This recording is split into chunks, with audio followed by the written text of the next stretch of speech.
தென் மாவட்டங்களில் கனமழை வெளுத்து வாங்கி வரக்கூடிய சூழ்நிலையில் மழை வெள்ள பாதிப்பு மற்றும் மீட்பு பணிகளில் 200 தேசிய பேரிடர் மீட்பு படை வீரர்கள் ஈடுபட்டிருக்கிறார்கள். கூடுதல் விவரங்களை வழங்கினார் செய்தியாளர் பிரபாகரன். வணக்கம் பிரபாகரன், இது தொடர்பான முழு விவரங்கள் என்ன? வணக்கம்.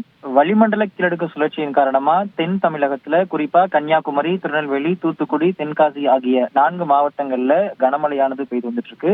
இந்த மழை வெள்ள பாதிப்புகள்ல பொதுமக்களை மீட்பதற்காக அரக்கோணத்துல செயல்படக்கூடிய தேசிய பேரிடர் மீட்பு குழுவினர் இன்று காலையிலே ஏற்கனவே 5 குழுவினர் விரைந்திருந்தாங்க. அதாவது ஒரு குழுவுக்கு 25 பேர் வீதம் 5 குழுக்கள் ஏற்கனவே விரைந்திருந்தது. இந்த நிலையில மீட்பு பணிகள்ல ஈடுபடுறதுக்கு கூடுதல் தேசிய பேரிடர் மீட்பு படையினர் வேணும்னு சொல்லிட்டு தமிழ்நாடு அரசு கேட்டுக்கொண்டதற்கு இணங்க மேலும் 3 குழுவானது தற்போது அரக்கோணத்திலிருந்து விரைந்திருக்கிறாங்க.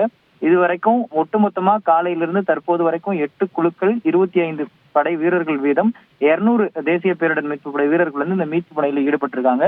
குறிப்பா ஏற்கனவே சென்னை வெள்ள பாதிப்பு பணியின் போது அந்த பேரிடர் மீட்பு படையினரை அந்த கட்டுப்பாட்டு அறையில் இருக்கக்கூடிய அதிகாரிகள் தொடர்பு கொள்ள முடியாத சூழல் ஏற்பட்டது. இந்த நிலையில தற்போது இப்போ அரக்கோணத்திலிருந்து விரைந்திருக்கக்கூடிய தேசிய பேரிடர் மீட்பு குழுவினருக்கு பிரத்யேகமா ஒரு வசதி ஏற்படுத்தப்பட்டிருக்கு. அது என்னன்னா, அதாவது ஒரு குழுவுல 8 வீரர்கள் இருக்கிறாங்க அப்படின்னா அவங்களுக்கு வழங்கப்பட்டிருக்கக்கூடிய BSNL சிம்முக்கான நெட்வொர்க் எந்த ஒரு சமயத்திலையும் கட் ஆகக்கூடாதுன்னு சொல்லிட்டு தமிழ்நாடு அரசு அந்த தொலைத்தொடர்புக்கு அறிவுறுத்தி இருக்கிறாங்க. அந்த வகையில அந்த மீட்பு பணியில் ஈடுபட்டிருக்கிற தேசிய படை வீரர்களை கட்டுப்பாட்டு அறையில் இருக்கக்கூடிய வீரர்களும் தமிழ்நாடு அரசும் தொடர்ந்து அவர்களிடம் பேசக்கூடிய வகையில சிறப்பு அம்சமா இப்ப இந்த தொலைத்தொடர்பு கொண்டு வந்திருக்கிறாங்க. இதன் மூலமா மீட்பு பணிகள்ல இப்போ ஒரு உதாரணத்துக்கு கன்னியாகுமரியில ஒரு மக்கள் ஒரு குடியிருப்புகள்ல பாதிக்கப்பட்டிருக்காங்கன்னா அந்த பகுதியில மீட்பு பணிகளை ஈடுபடணும்னு கட்டுப்பாட்டு அறையில இருந்து எளிதாக அந்த மீட்பு படையினர் அந்த களப்பணியில் ஈடுபட்டிருக்கக்கூடிய வீரர்களிடம் தொடர்பு கொள்ளலாம்னு இந்த தேசிய பேரிடர் மீட்பு படை அதிகாரிகள் தரப்புல தற்போது நமக்கு தகவல் தெரிவிக்கப்பட்டிருக்கு.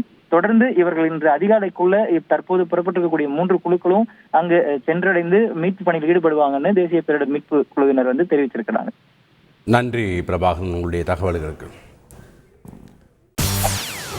செய்திகளை உடனுக்குடன் தெரிந்து கொள்ள உடனே சப்ஸ்கிரைப் பண்ணுங்க.